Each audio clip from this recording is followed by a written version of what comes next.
Hallelujah. लगता है आपके इर्द गिर्द हर चीज गिर रही है। मैं जानता हूं कुछ लोग मेरी तरफ देख रहे हैं क्योंकि मैं इसे साफ कर रहा हूं। खुदा कुछ साफ कर रहा है तो मैं भी इसे साफ करता हूं। खुदा हम में कुछ चीजें साफ करता है। खुदा आपको तैयार करता है ताकि आप गालिब आए, ताकि आप फतह पाएं। खुदा आपको तैयार करता है कि आप कसरत में चलें। खुदा चाहता है कि उसके लोग कसरत में चलें, और कसरत में चलने का एक ही तरीका है कि आप खुदा के रूह की रहनुमाई में चलें। जो रूह की रहनुमाई में चलते हैं वो खुदा के फर्जंद हैं। खुदा आपको रास्तबाजी में ले जाएगा, वो आपको खुशहाली में ले जाएगा, वो आपको शिफा में ले जाएगा, वो आपको बरकत में ले जाएगा, मगर आपको उसे इजाजत देनी है कि वो आपकी रहनुमाई करे। तो आइए देखते हैं यूहन्ना 14वां बाब पहली आयत। हालेलुया। आइए पढ़ते हैं। चलें इस पर गौर करते हैं। गौर से सुने, मेरे पास सिर्फ 5 मिनट हैं। ठीक है, इस पर ध्यान रखें और गौर करें। तुम्हारा दिल ना घबराए, तुम खुदा पर ईमान रखते हो। तुम्हारा दिल ना घबराए। कितने लोगों का दिल इस वक्त घबरा रहा है, तो आप इसके लिए तैयार हो जाएं जो खुदा कहता है। मगर आपका दिल घबराता है इसलिए कि आप पूरी तरह से उसके साथ जुड़े नहीं, आप पूरी तरह उसके साथ जुड़े नहीं, और वो नहीं करते जो खुदा कहते हैं। कुछ लोग जाहिरी तौर पर ऐसा करते हैं, वो दिखावा करते हैं। चर्च दिखावा करने वालों से भरा होता है। लोग बस दिखावा करते हैं। वो इतवार के दिन चर्च आते हैं, मगर इसके अलावा आप उन्हें नहीं देखते। वो दिखावा करते हैं। वो इतवार को दुआ करते हैं, मगर पीर को दुआ नहीं करते, मंगल को दुआ नहीं करते, वो बुध को दुआ नहीं करते, और फिर अगले इतवार आते हैं, और इस दौरान 6 दिन वैसे ही गुजर जाते हैं, और खुदा के लिए कुछ ज्यादा काम नहीं होता। इन दिनों में खुदा उनकी तरफ से कुछ भी नहीं सुनता, और फिर इतवार को वो दोबारा आते हैं, दिखावा करते हैं, महज दिखावा। हालेलुया। और हम कहते हैं खुदावंद ऐसा क्यों होता है? हम दिखावा करना शुरू करते हैं, हम दिल से ये नहीं करते। आमीन।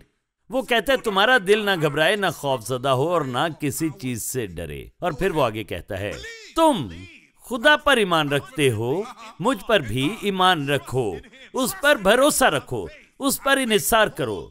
खुदा पर इन्हिसार करें और आगे बढ़ते रहें और ईमान रखें। वो कहता है मुझ पर भी ईमान रखो जैसे खुदा पर ईमान रखते हो। वो कहता है खुदा पर भी ईमान रखो और मुझ पर भी। खुदा पर ईमान रखो और मुझ पर भी ईमान रखो। ये यीशु है। हालेलुया। यीशु जब जमीन पर मुनादी कर रहा था, वो कहता है खुदा पर ईमान रखते हो, आगे बढ़ना मत छोड़ो और खौफ मत खाओ। हालेलुया। ज़बूर नंबर 37 में लिखा है खौफ ना खा। अपने हालात पर खौफ ना खाएं, अपने हालात से खौफ सदा ना हो, मसाइल की फिक्र ना करें, तुम्हारा दिल ना घबराए। हालेलुया। ये ईमान है कि हम एतमाद के साथ खुदा पर भरोसा रखें, उस पर ईमान रखो, उस पर भरोसा रखो, उस पर एतमाद रखो, उस पर ईमान रखो, उस पर भरोसा करना है, उसको थामे रखना है, उस पर इन्हिसार करना है। और फिर वो कहता है जिस तरह खुदा पर ईमान रखते हो, मुझ पर भी ईमान रखो। आमीन। और फिर दूसरी आयत देखें, मेरे बाप के घर में बहुत से मकान हैं। सुने, वो कहता है अगर ना होते तो मैं तुमसे कह देता, क्योंकि मैं जाता हूं ताकि तुम्हारे लिए जगह तैयार करूं, और अगर मैं जाकर तुम्हारे लिए जगह तैयार करूं तो फिर आकर तुम्हें अपने साथ ले लूंगा, ताकि जहां मैं हूं तुम भी हो। हाँ जी, सुने, जहां मैं हूं तुम भी हो। हालेलुया। जो भी तुम चाहते हो खुदा करे, वो मेरे बाप के घर में है।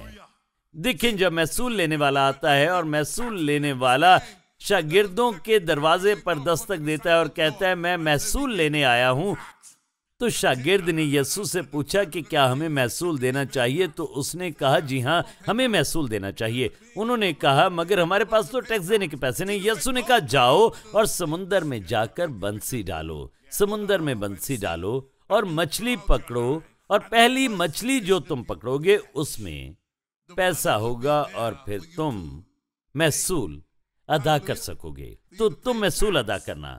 तो क्या उनमें से पहले कोई ऐसा माहीगीर था? क्या पहले कभी किसी ने ऐसी मछली पकड़ी थी? क्या कभी किसी ने मछली के मुंह से पैसे हासिल किए थे? मछली के मुंह में पैसे नहीं होते, मछली के मुंह में पैसे नहीं होते। तो इसका मतलब है जिस लम्हे यीशु बात कर रहा था, उसी लम्हे खुदा मछली के मुंह में पैसे रख रहा था। और उसने ये नहीं कहा कि तुम मछलियां पकड़ते रहना और किसी एक मछली के मुंह से पैसे मिलेंगे।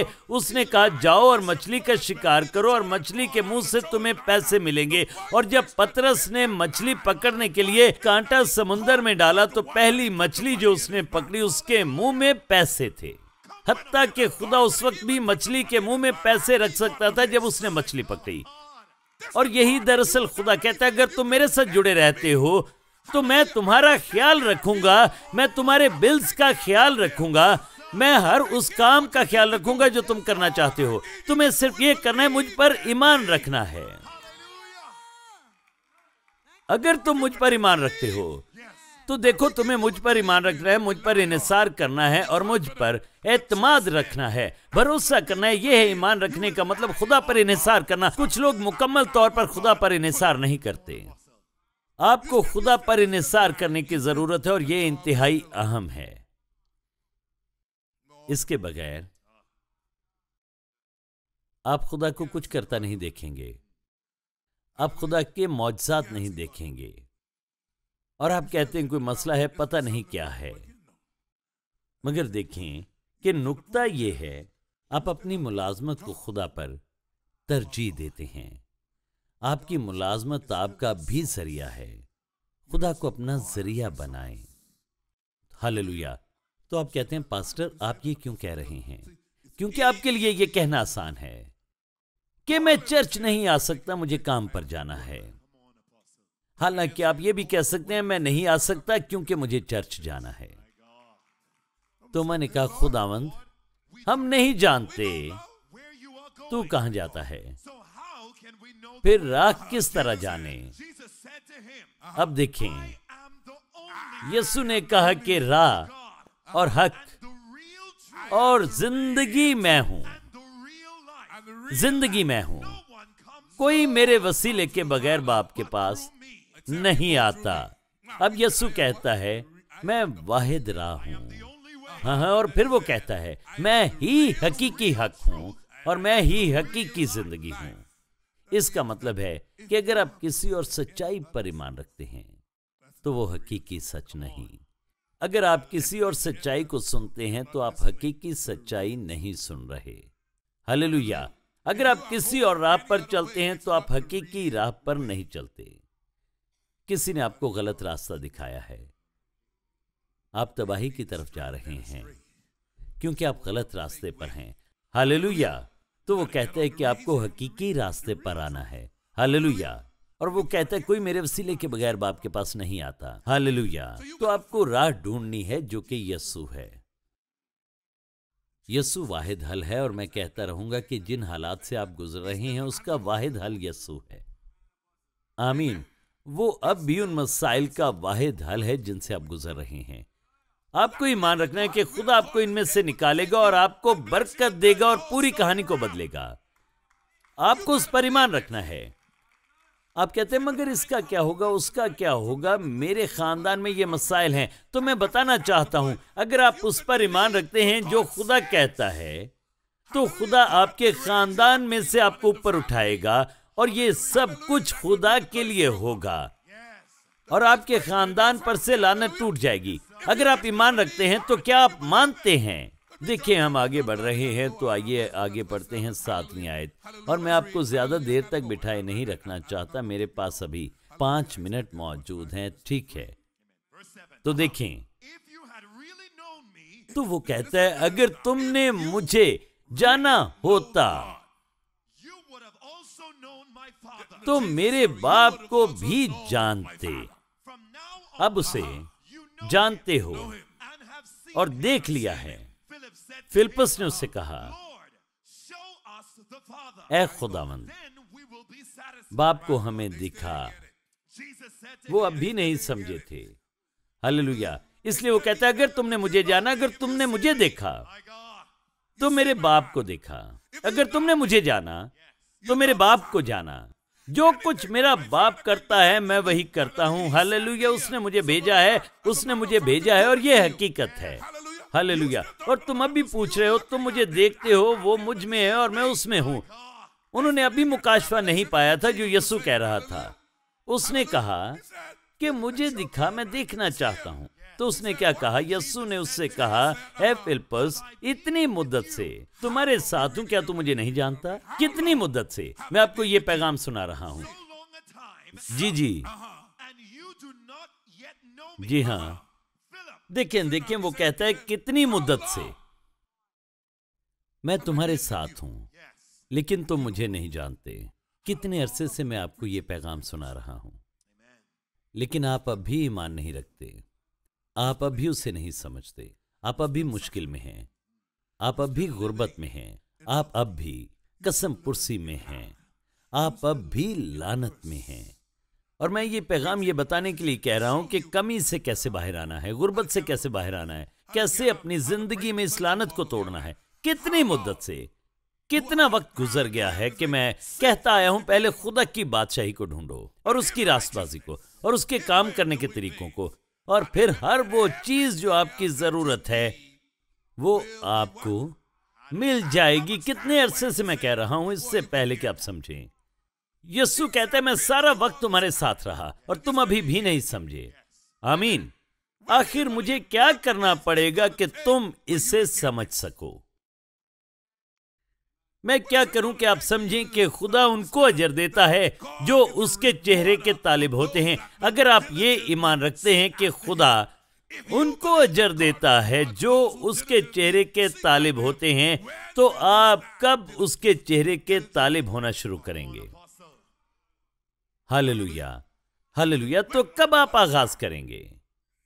क्या करना होगा कि आप उसके चेहरे के तालिब हों? आप उसको ढूंढें, क्योंकि वो उनको अजर देता है जो उसके चेहरे के तालिब हो जाते हैं।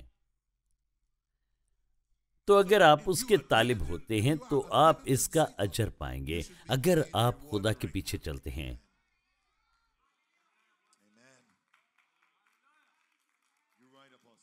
हालेलुया। अगर आप खुदा के पीछे चलते हैं और ऐसे नहीं करते कि जब पास्टर या खादिम हमारे शहर में आएगा तो बेहतरीन दिखावा करेंगे। देखिए, आप खुदा को ढूंढते हैं तो खुदा जिसको मर्जी आपके लिए इस्तेमाल करेगा।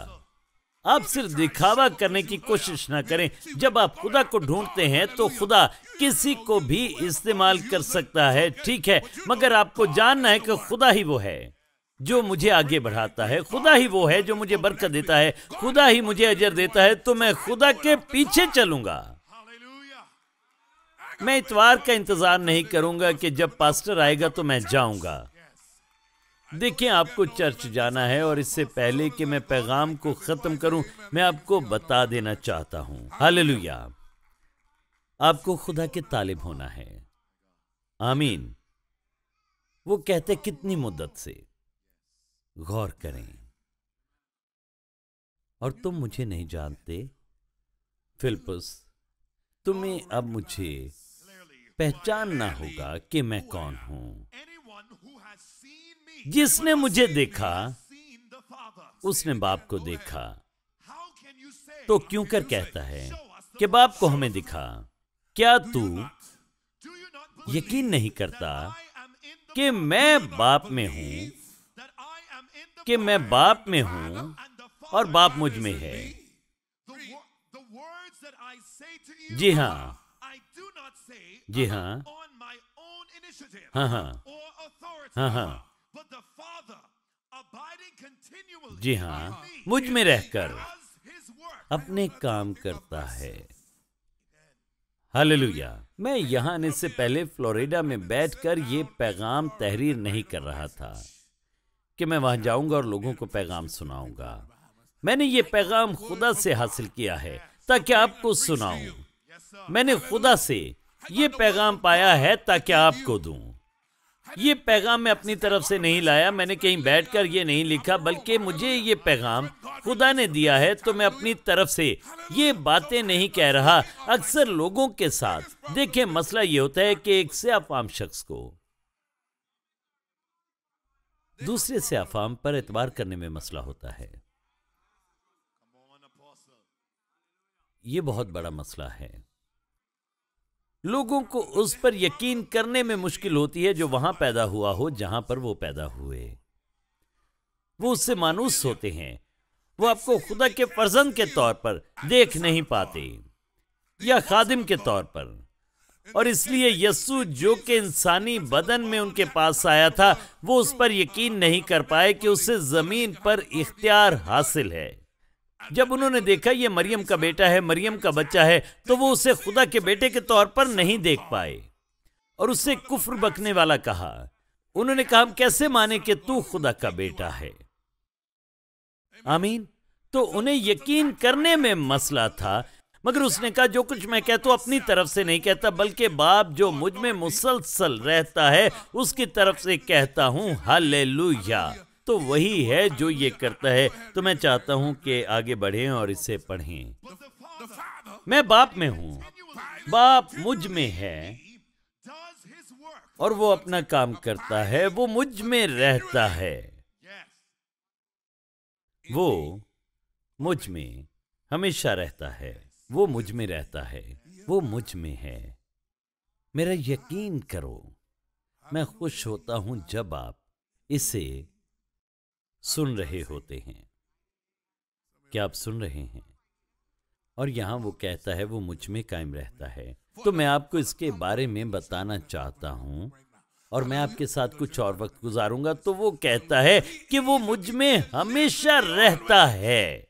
ऐसा नहीं कि खुदा सिर्फ इतवार के दिन मुझ में रहता हो, नहीं। आप बस इतवार को चर्च आते हैं और जब जाते हैं तो खुदा को एक तरफ रख देते हैं, उसे एक तरफ रखते हैं। आप उसे एक तरफ रख देते हैं। आप उसे अपने साथ रखें, अपने कमरे में। हालेलुया। मुझे याद है कि एक बार मेरी वालिदा ने मुझसे कहा था कि देखो, मैंने गुज़श्ता रात कहा था खुदा को अपने साथ रखो, टीवी में मसरूफ ना रहो, बल्कि खुदा को अपने साथ रखो। Hallelujah, hallelujah. और आप इसे बड़े ही ध्यान से सुने। ओह यस्सु, मैं कहता हूं खुदा ऐसे तमाम लोगों को बरकत दे। आपको गालिबाना है। देखिए, आपको गालिबाना है। हालेलुया, आमीन। तो आप इस बात को याद रखें कि खुदा आप में रहना चाहता है, हमेशा हमेशा के लिए, किसी एक वक्त के लिए नहीं। आमीन। और वो कहता है कि खुदा बाप हमेशा मुझ में रहता है। नहीं तो मेरे कामों ही के सबब से मेरा यकीन करो, मेरा यकीन करो। देखिए, वो यहां पर कहता है मेरा यकीन करो। जी हां, कि मैं बाप में हूं और बाप मुझ में है। नहीं तो मेरे कामों ही के सबब से मेरा यकीन करो, मेरा यकीन करो कि मैं बाप में हूं। अगर आप ईमान नहीं रख सकते तो उसके कामों का यकीन करें। क्या आप मौजज़े देखते हैं? क्या आप लोग मौजज़े देखते हैं? क्या आप देखते हैं कि खुदा इस घर में मौजूद है? क्या आप देखते हैं कि खुदा हमें इस्तेमाल करता है? क्या आप देखते हैं कि जब हम दुआ करते हैं तो लोग शिफा पाते हैं? क्या आप देखते हैं कि खुदा के अजीम काम होते हैं? क्या आप ये सब काम होते देखते हैं? वो कहता है तुम ईमान नहीं रखते कि खुदा मुझ में है, जिसकी कोई वजह नहीं। इन मौजज़ात की वजह से मुझ पर ईमान रखो, जिसके तुम गवाह हो और जो तुमने अपनी आंखों से देखे हैं। तुम्हारे लिए ईमान ना लाना इतना आसान क्यों है, जबकि तुम ये काम देखते हो जो हमारे वसीले बाप के लिए होते हैं। जब ऐसा होता है तो तुम यहाँ होते हो, मगर जैसे ही बाहर निकलते हो तो ऐसा शख्स मिलता है जो आपको कायल करता है कि ये खुदा नहीं, ऐसा कुछ नहीं हो रहा। वो कहता है कि तुम्हारे पास कोई वजह नहीं कि तुम मेरा यकीन ना करो, फिर भी मौजज़ात की वजह से मेरा यकीन करो। हालेलुया। वो मौजज़ात जो हम करते हैं तुम लोग उनके गवाह हो। आमीन, हालेलुया। तो देखें, हम इसे जल्दी से समेटते हैं। जी हाँ, जी हाँ। सही। जी हाँ, जी हाँ, सुने।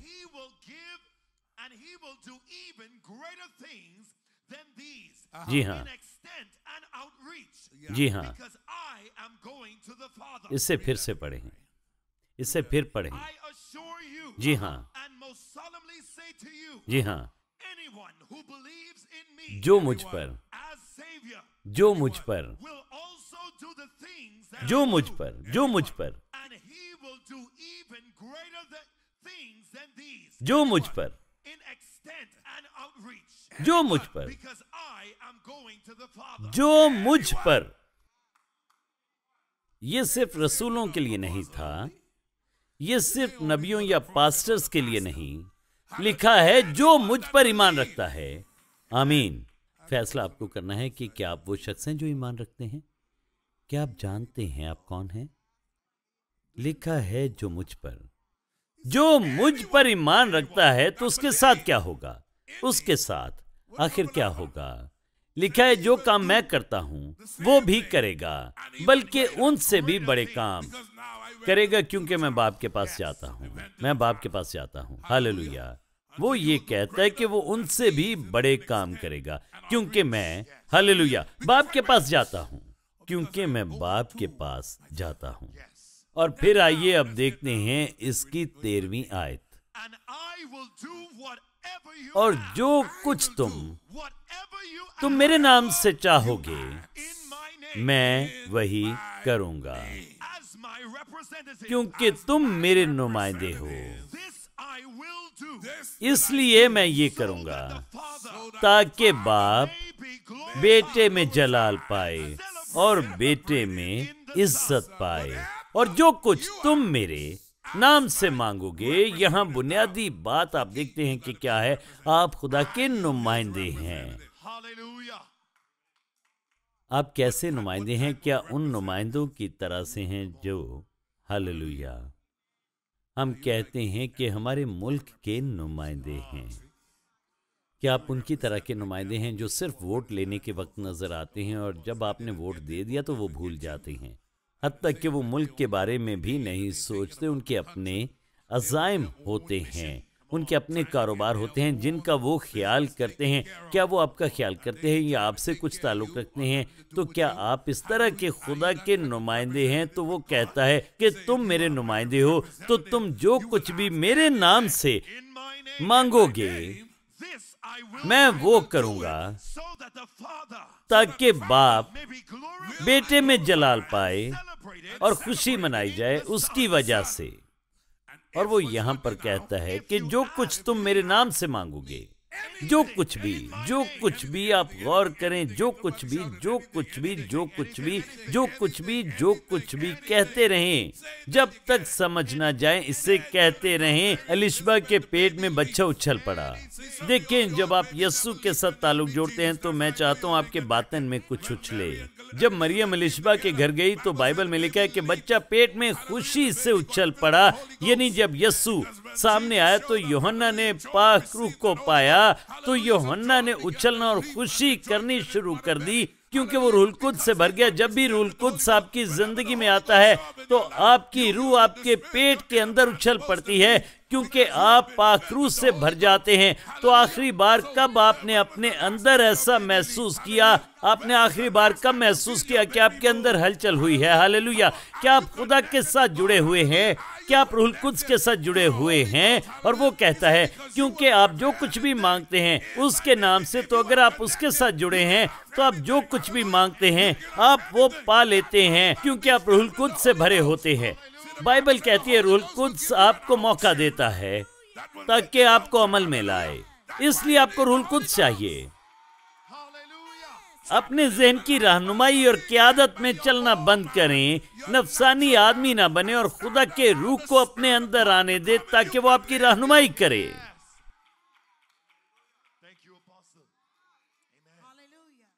आप खुश्क हो रहे हैं, क्योंकि याद रखें गलत चीजों के पीछे चलते हैं, मगर याद रखें वो कहते हैं अगर तुम मेरे नाम से कुछ भी मांगते हो, मेरे नुमाइंदे होते हुए, तो मैं तुम्हें दूंगा।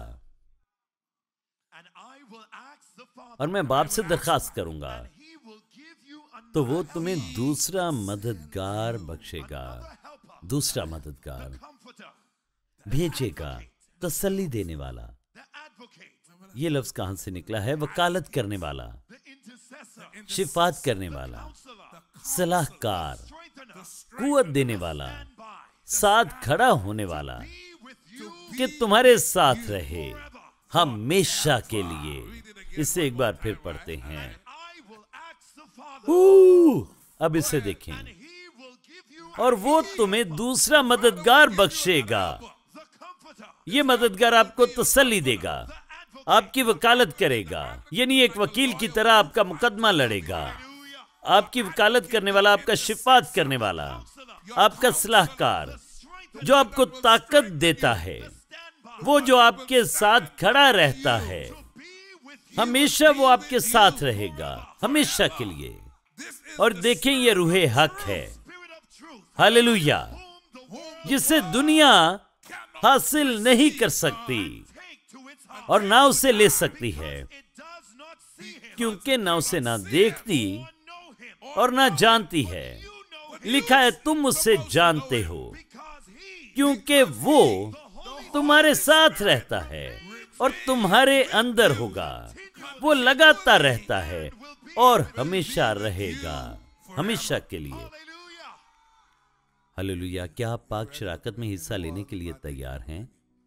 आप पाक शराकत में शामिल होने के असूलों से वाकिफ हैं। पहला असूल ये है कि आप मसीही हो। मसीही होना जरूरी है। अगर आप मसीही नहीं तो इसमें शामिल नहीं हो सकते। और इसकी वजह मैं आपको बताता हूं कि आप क्यों शामिल नहीं हो सकते। अच्छा चलें, ठीक है। देखिए, आपका शुक्रिया। ओह, अब सुने। हालेलुया। अगर आप मसीही नहीं तो इसमें हिस्सा नहीं ले सकते। बाइबल पहला ग्रंथियों में बताती है कि आप खुद पर बीमारी लाएंगे। आप खुद पर बीमारी लाएंगे, हत्ता कि आप खुद पर मौत ला सकते हैं अगर आप पाक शराकत में शामिल होते हैं। अगर आप मसीही नहीं तो कोई उज़र नहीं चलेगा, आपको मसीही होना होगा। तो आएं, उसे कबूल करें और मसीही बन जाएं। कहें, मैं उसे कबूल करना चाहता हूं और मसीही बनना चाहता हूं, और फिर आप इसमें शामिल हो पाएंगे पाक शराकत में। आमीन। तो अगर आप अभी यीशु को कबूल करना चाहते हैं और अभी उसे कबूल करना चाहते हैं, हालेलुया हालेलुया, तो आपके लिए दरवाज़ा खुला है। अगर आप उसे खुदावंद और निजात दहिंदा कबूल करते हैं, आमीन आमीन। ठीक है, तो अब हम इसमें शामिल होने के लिए तैयार हैं। इसमें 12 साल और इससे बड़े लोग शामिल हो सकते हैं जो ईमानदार हों, वो इसमें हिस्सा लें। यस्सु ने कहा, मेरी यादगारी में तुम ऐसा ही किया करना, यानी मेरी मौत, मेरे दफन होने और जी उठने की यादगारी में। आमीन। इसलिए हम पाक शराकत में शामिल होते हैं और उसकी मौत को याद करते हैं और उसके दफन होने को और उसके जी उठने को। और यीशु ने हमारे लिए जान दी, मगर वो कब्र में नहीं रहा, बल्कि वो कब्र में से बाहर आ गया। आमीन। और अब वो हमेशा के लिए जिंदा है। मगर वो कहते हैं, याद रखें जो कुछ उसने हमारे लिए किया। जब आप पाक शराकत में शामिल होते हैं तो जैसे जो शख्स मसीही नहीं होता खुद पर बीमारी लाता है, तो जब कोई मसीही इसमें हिस्सा लेता है तो शिफा पाता है। आमीन। शिफा पाता है, रिहाई पाता है और आज़ाद होता है खुदा की कुदरत के वसीले। आमीन। तो आपको खुदा पर ईमान रखना है कि वो आपको शिफा देगा, रिहाई देगा। ऐ बाप, मैं तुझसे दुआ करता हूँ कि तू इसे बाबरकत बना। इस रोटी और मैं पर तेरा मसा और रूहुल कुद्स अभी आए। लोग जो इसमें शामिल होने के लिए तैयार हैं, उन्हें शिफा दे, उन्हें रिहाई दे, यस्सु के कादिर और पाक और जलाली नाम में। आमीन आमीन। तो हम ये उसकी यादगारी में करते हैं। यहाँ अशर्स मौजूद हैं जो आपकी रहनुमाई करेंगे। अपने कप को लें और उसे पकड़ें और उसे अपने हाथों में पकड़ें जब तक हम सब इसमें शामिल नहीं हो जाते। हम सब इकट्ठे इसमें शामिल होंगे। तो आप सब सामने आ जाएं और हम सब मिलकर पाक शराकत में शामिल होंगे। हालेलुया।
the ground.